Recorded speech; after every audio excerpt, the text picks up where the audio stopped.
Tomorrow night we have PFL Pittsburgh, which is going to conflict with UFC Seattle. Main event we have Johnny Pressure Eblen versus Bryan the Butcher Battle. People are saying that Johnny Eblen has to win to make the PFL look good, and that if Johnny Eblen loses, it'll make the PFL look bad. I disagree with this take, and I'll show you why. Looking at the tail of the tape, Johnny Eblen is 34 years old, Bryan Battle 31 years old. So Bryan Battle has the youth advantage over Johnny Eblen. And on top of that, looking at the reach, Johnny Eblen, 74-inch reach. Bryan Battle, 77-inch reach. So Bryan Battle has a 3-inch reach advantage. So he's got the longer reach, he's younger. So I don't see how this will make PFL look terrible if Johnny Eblen loses to Bryan Battle. And plus, in the UFC, Bryan Battle was 7 wins and 1 loss, losing only to Rinat Fakhretdinov. So this is a guy who could have been ranked in the UFC potentially had he not been released due to numerous weight misses. So I don't think it makes UFC look that bad, PFL looks that bad if Johnny Eblen were to lose to Bryan Battle. On top of that, unlike Bryan Battle, Johnny Eblen is coming off a submission loss where he got choked out unconscious by my boy Costello Van Steenis.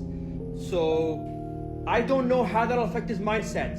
In fact, it's his first ever MMA loss, so I'm not sure how that'll affect his mindset. Bryan Battle is coming off a win.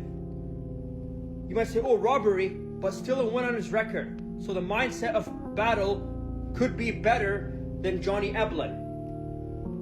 So enough with this. The PFL should be shut down. The PFL will look bad if Johnny Eblen loses. Nonsense.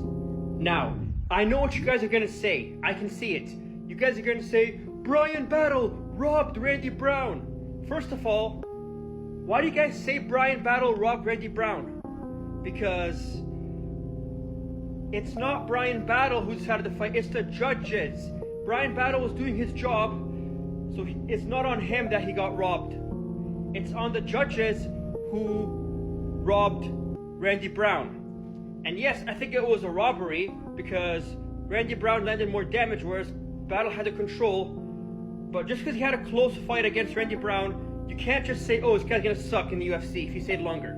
For instance, Sean O'Malley struggled and lost a round against Andre Sukumtat, a guy who got cut from the UFC. According to your logic, therefore, Sean O'Malley should not have become champ. Ilya Topuria, who got dropped by Jai Harbor, should not have become champ.